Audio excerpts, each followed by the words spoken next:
What quantum physics teaches us is everything we thought was physical is not physical.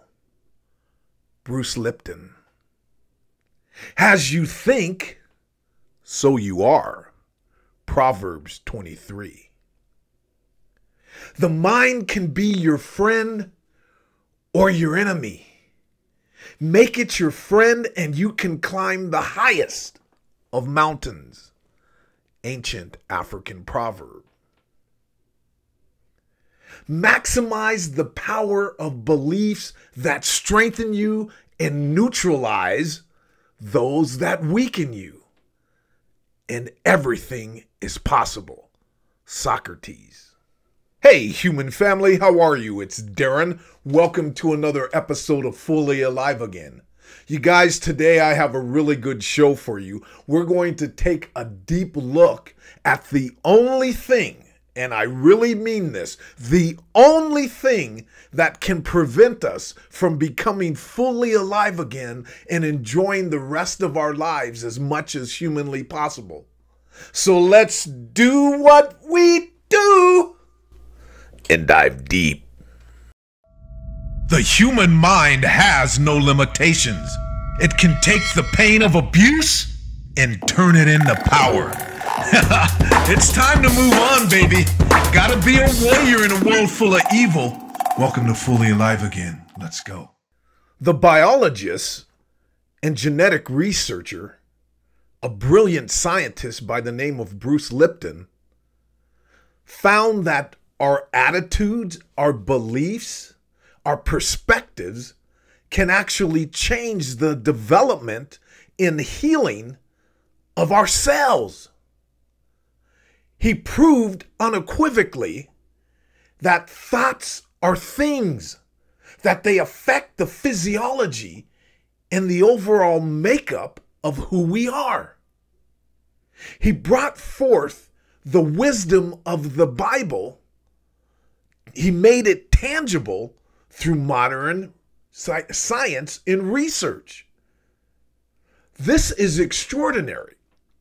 The only thing on this planet that beliefs cannot change is a narcissist into a sentient human being. Beliefs are unlimited.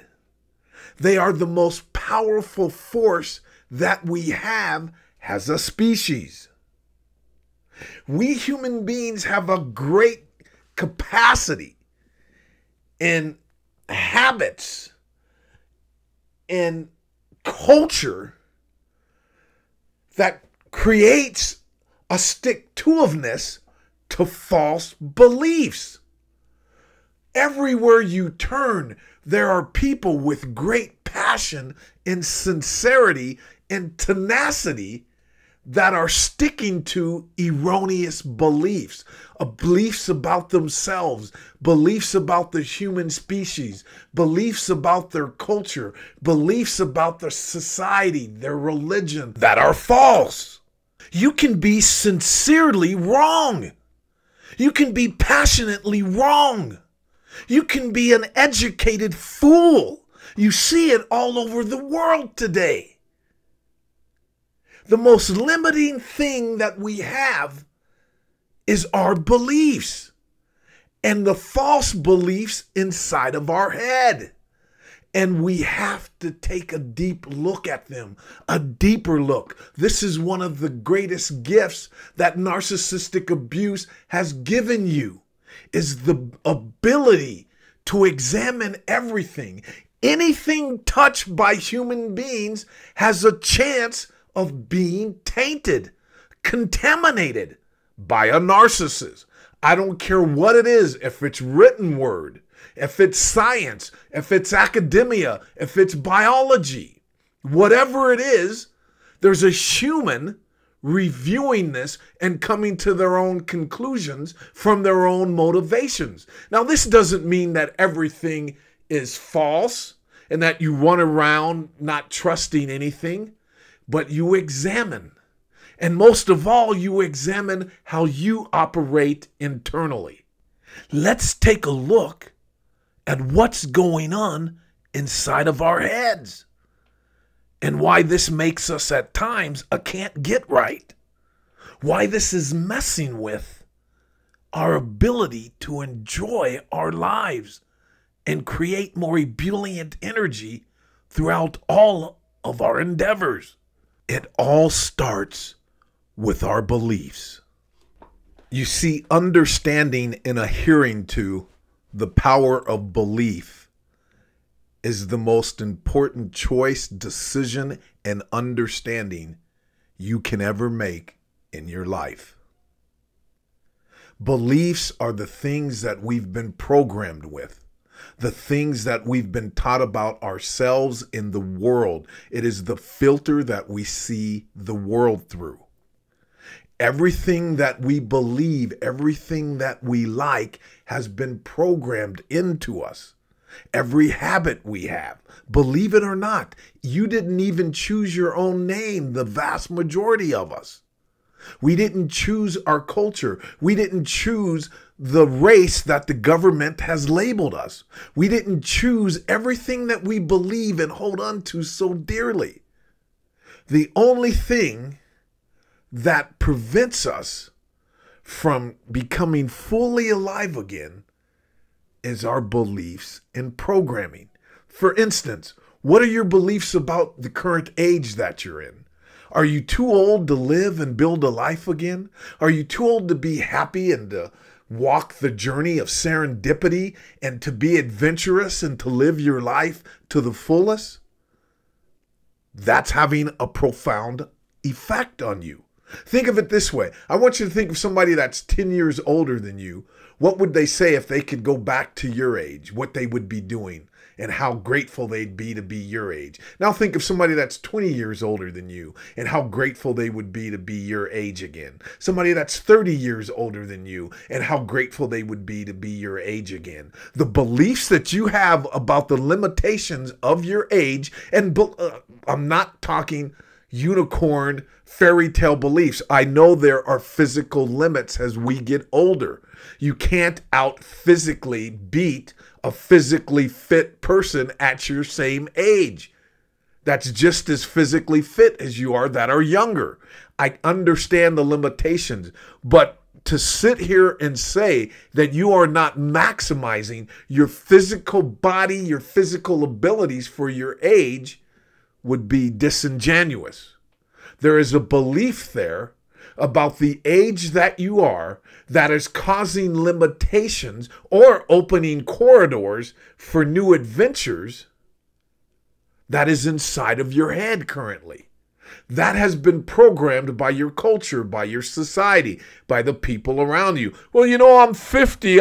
Life's over. The best days are behind me. You know, I'm 45. You know, I'm 35. You know, I'll be 70 in 3 years. You know, I'm almost 80. You know, I'm a year away from being 60. This is all created by you. Your programming is governing your potential and the standards that you set for yourself in every area of your life.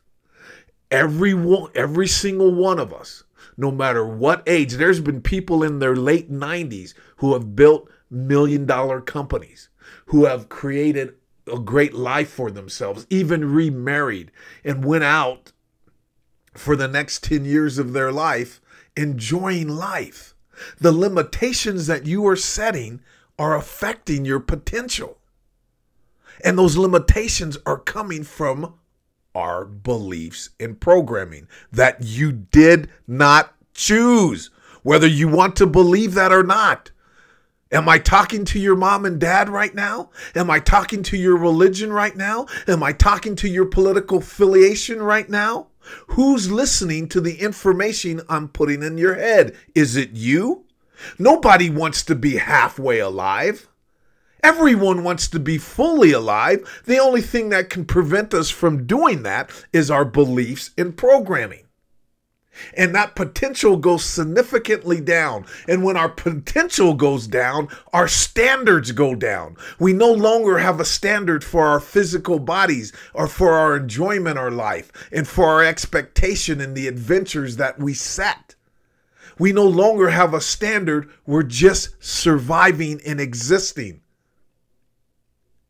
If you change your beliefs, it's instantaneously going to increase your potential and change your standards. All of this is just as critically as important as it is getting in touch with your inner child, getting the shame out of you, and doing all of the psychological work that is mandated to get over narcissistic abuse. This is just as important, and it runs parallel. It is not separate. Because when we don't have when we don't have standards, we don't set boundaries. And standards are set by the way that you view yourself. Should you allow people to talk to you the way that they do? Do you give people power over you just because of the beliefs and programming that you have about certain people who are good looking, certain gender, certain people, certain races, certain political? There are millions of reasons that are different in every human being on why we lower our standards in life. But that's certainly going to affect our boundaries. And our boundaries are going to affect our drive in life. If we don't believe in our boundaries, if we don't have specific boundaries for people, we will be deathly afraid of running in to narcissists and parasitic evil monsters. That's because we don't have boundaries. And when we don't have boundaries, we become paralyzed. Paralysis sets in. We can't move. Life is designed, especially if you're a man, the life is designed for you to attack! To attack life. If you need food, water, shelter, the man of the village had to get out into the world and do what?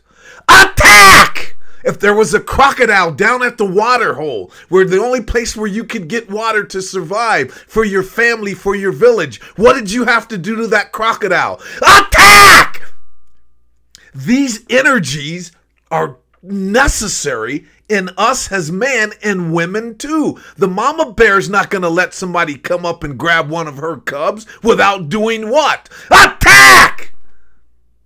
That's the narcissist's secret weapon, is to remove the attack out of you, to remove the drive out of you, to remove the boundaries out of you. Therefore, you don't make sound decisions that sit their ass down, that shut them down. These people are not 10 feet tall. We are curled up, deathly afraid to leave the house, to dream again, to set goals again. I was so angry at the world when I discovered everything that went on in my life and how surrounded I was by these vulgar monsters that I was angry at God. I was angry at life. I thought I was this poor victim that was on the wrong planet. What I was a man that was programmed by a narcissist mother and lived around narcissists and was in an intimate relationship with a covert female narcissist for 23 years.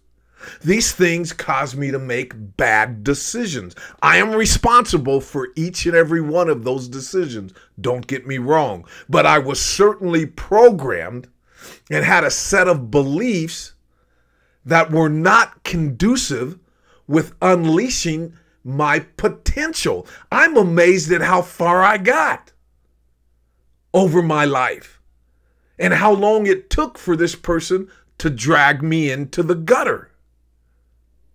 Our decisions are going to affect our relationships. To be human is to be in relationships, you guys. We are not designed to live on an island. This doesn't mean being tribal. It means being in relationships with other human beings. All of this identity woke culture that's going on. We've got a flag. They've got a flag. We've got a holiday. We're special. We're better than you. We need to be more protected than you. All of this junk is destroying relationships. It's creating false beliefs and programming that will definitely destroy potential, will definitely lower standards, will definitely soften boundaries, will definitely deplete the drive and motivation and courage that it takes to make decisions and to get out the door and live again, because we need other people. The human society, we need the butcher, the baker, the candlestick maker. But what we don't need is for other people to govern our beliefs and programming.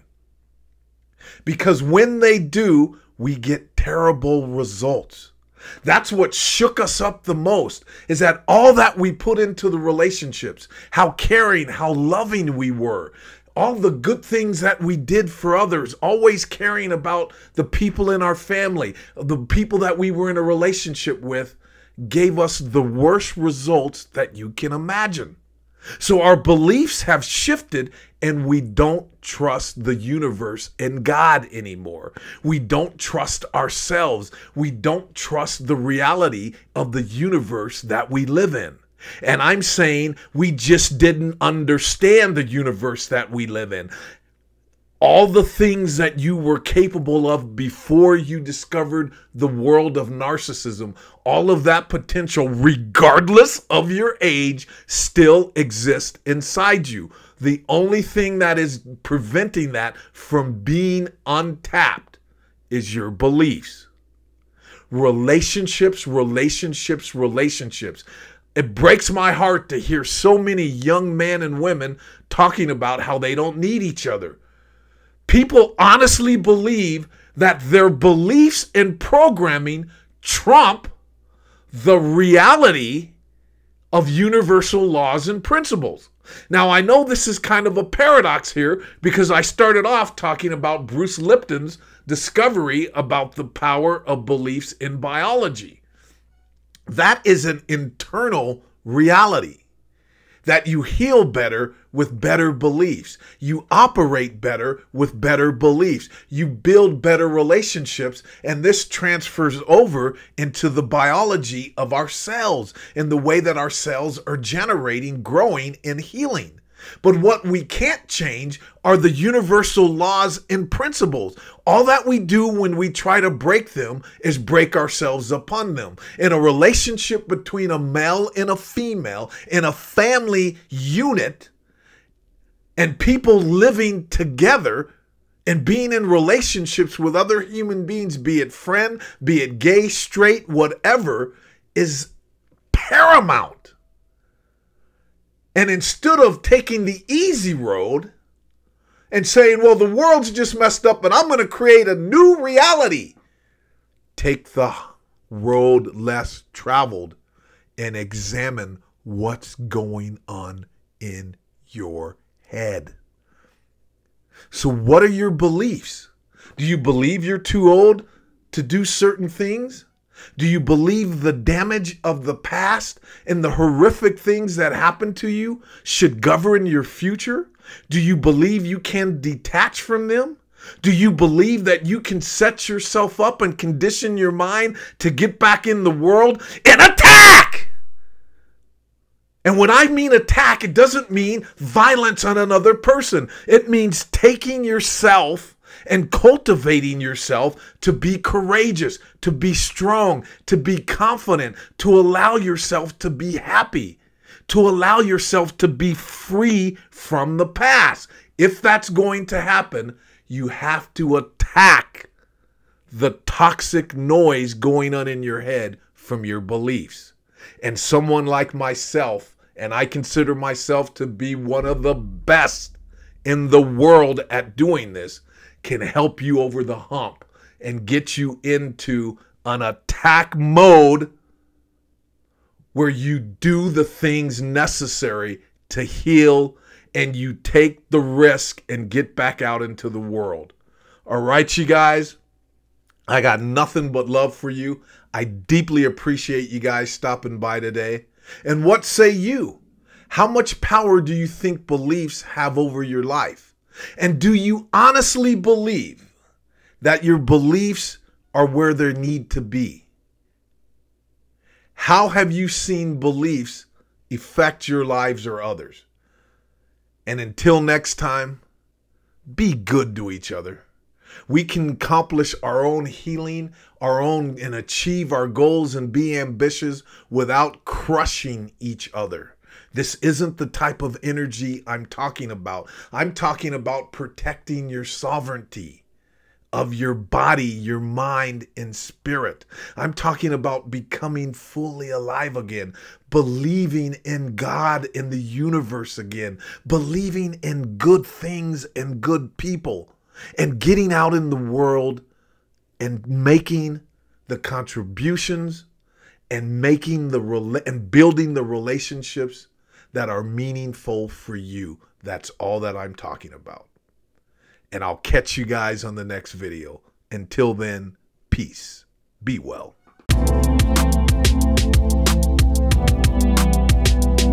No tears, no fears. Fully alive again after 6 years.